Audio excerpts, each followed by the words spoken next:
This is Joe Biden, the President of the United States.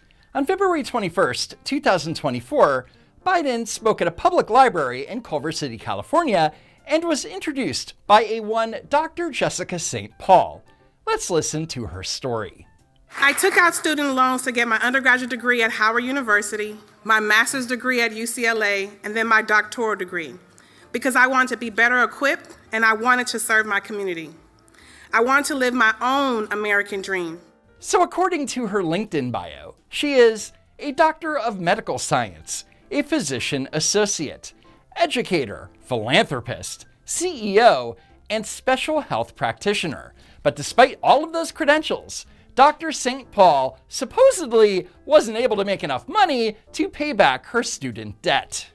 But like millions of Americans, doing the right thing wasn't enough. As I paid my loans, I was steered into forbearance by my loan servicer. The interest grew and grew. Right, because when you go into forbearance, you don't have to make monthly payments. However, the interest on your debt continues to accrue. I took out approximately $95,000 in loans, but after 18 years in repayment, I still had $144,652 left. In other words, she was in forbearance for a while. And let's face it, she was never going to pay back her student loans. Give me a break. But thanks to the Biden-Harris administration, she's now off the hook. President Biden, who kept his commitment and completely forgave that $144,652, and that's life-changing. Oh, it's life-changing, all right. You see, when debt is forgiven or canceled, it doesn't magically disappear. That debt still exists. And that means that the American taxpayer as a whole now gets to pay for Dr. St. Paul's education. Gee, thanks, Joe Biden. I am now married. I'm able to pay my mortgage in Los Angeles. This freedom, this breathing room, is because of President Joe Biden. And just 2 weeks ago, I had my baby girl. Isn't it interesting that she couldn't afford to make basic payments toward her student debt, but now suddenly she's able to afford a child and a mortgage in Los Angeles, California? Funny how that works, but whatever. We're also very happy for you, doctor. You're welcome, I guess. Anyway, when it was Joe Biden's turn to speak, he immediately misrepresented Dr. St. Paul's student debt situation. But in the meantime, that $90,000 you borrowed grew to $145,000, even though you kept paying on a monthly basis. No, stupid. No one who makes proper monthly payments will ever see their balance grow. In the case of the doctor, her balance increased by 50% because A, she had been in forbearance, and B, she wasn't making proper payments on a monthly basis. The ability to repay, though, has become so burdensome. A lot of people can't even repay, and they try. They don't miss payments. They work like the devil every month to pay their bills. So Biden claims that these people can't even repay, but they don't miss payments? Makes sense to me. What's your problem? But even they pay their loans, their debt increases, doesn't diminish because of interest rates. But that's mathematically impossible. If you pay the monthly minimum payment as you originally agreed to, that balance doesn't increase. The only reason that someone's debt increases is if the government or loan servicers allow a borrower to pay much less than what they should be paying. For example, before I took office, student borrowers had to pay 10% of their discretionary income on a monthly basis. If they didn't have enough to do that, they were able to not have to pay that month, but the interest continued. What Biden is referring to is the repay plan, which allowed borrowers to only have to pay 10% of their discretionary income towards their student loan. But their interest kept accruing. And treating a student loan as discretionary spending, well, that's a problem.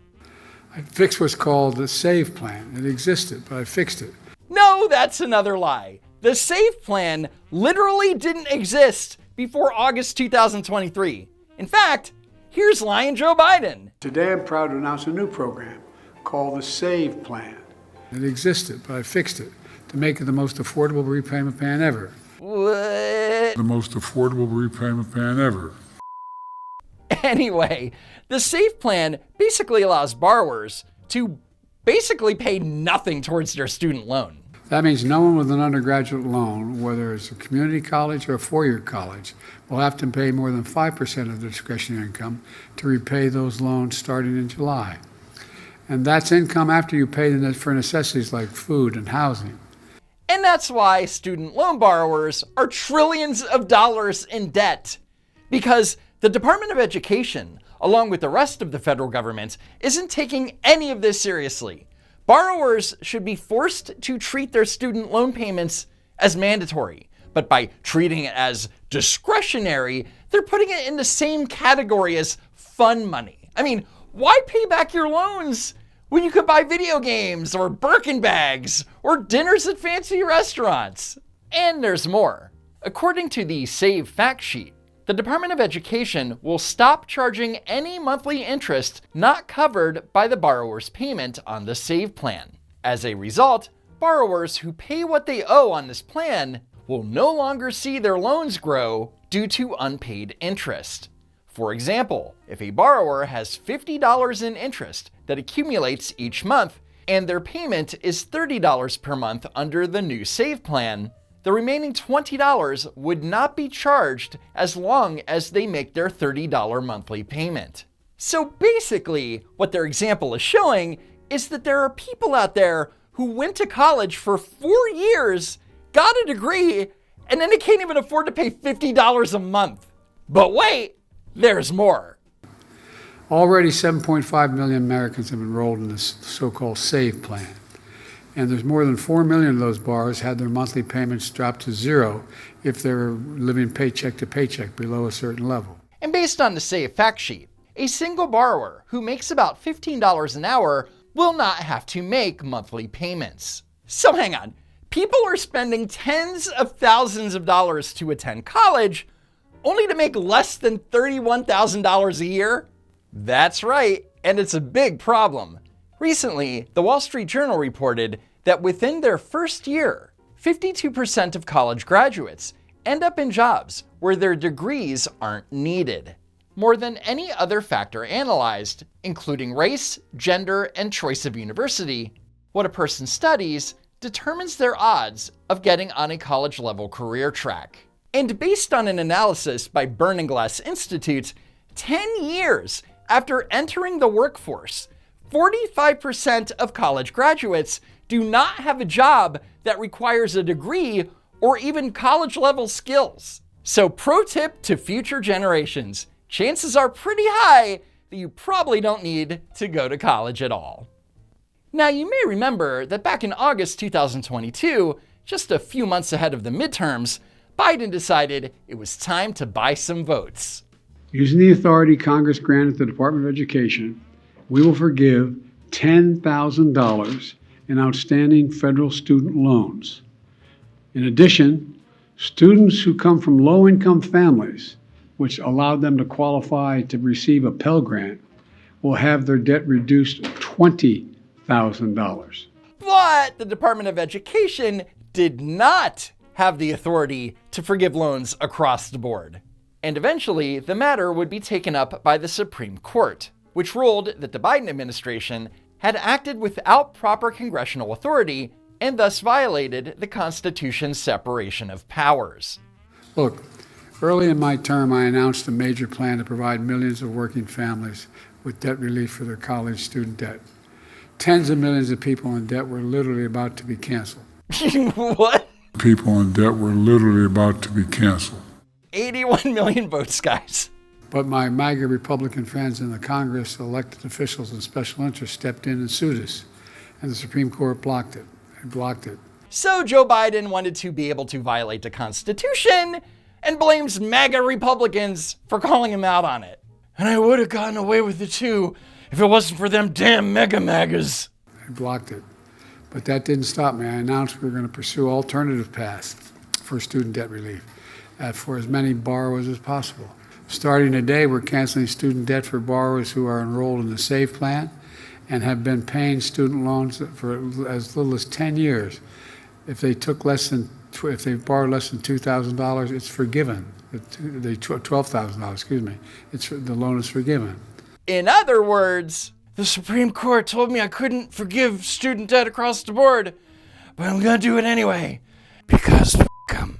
We got an election to win. Folks, I'm happy to have been able to forgive these loans because when we realize and relieve Americans of their student debt, they're free to chase their dreams.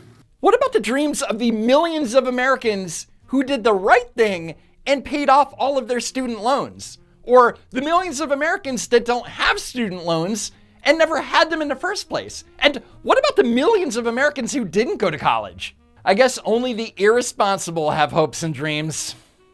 Look, Kamala and I ran to lead this country. We made a commitment to fix our broken student loan system. But they didn't fix anything. They're basically like, borrow as much as you want for college, and then when it's time to pay it back, just pay the bare minimum. And then in 10 years, we'll forgive your loan. It's like going to college for free. Remember to vote Democrat this November. Of course, if you wanted to actually fix the broken student loan system, there's only one thing to do. Nuke the entire federal student loan program from orbit. It's the only way to be sure. It helps everyone, not just the people whose debt is relieved, but when people in student debt relieved, they buy homes, they start businesses, they contribute, they engage in the community in ways they weren't able to before. This is the most ridiculous argument for debt forgiveness. These same people who were only paying 10% of their discretionary income, or 5%, if that, will now be able to buy a home with a 9% mortgage rate. And they're going to be able to start businesses. It actually grows the economy. It grows the economy. Bullshit. Look, folks, and it's also helping you who don't go to college. It's not just, people say to me sometimes, well, Joe, that's great, you're helping people get into college, but how about all those hardworking people you grew up with in the neighborhood? How about all those folks in labor unions? How about all those hardworking people who work with their hands?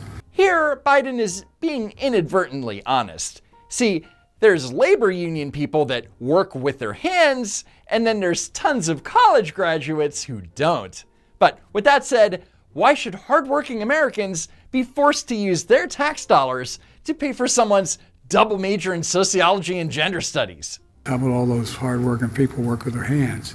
Why should they have? Well, just today my labor department announced this is not the student loan program, but $200 million in grants for registered apprenticeship programs around the country, while you can learn a skilled trade and lead to good paying jobs. So Joe Biden is comparing the canceling of hundreds of billions of dollars in student debt for millions of borrowers to the Labor Department awarding 12 to 25 grants for registered apprenticeships in exciting sectors such as clean energy and hospitality. What? Joe Biden doesn't have a legitimate excuse to forgive student debt. He's transferring college debt to American taxpayers in an effort to buy votes in November. Plain and simple. In other words, the Biden administration is stealing from you and essentially forcing you to give Biden and the Democrats an in-kind campaign contribution. And on that disgusting note, that's it for now. Follow me on X at Don't Walk Run, and while you're at it, please subscribe to the channel. Thanks to Poofy for checking out the script, and as always, thanks for tuning in, and I hope to see you next time. If there is next time.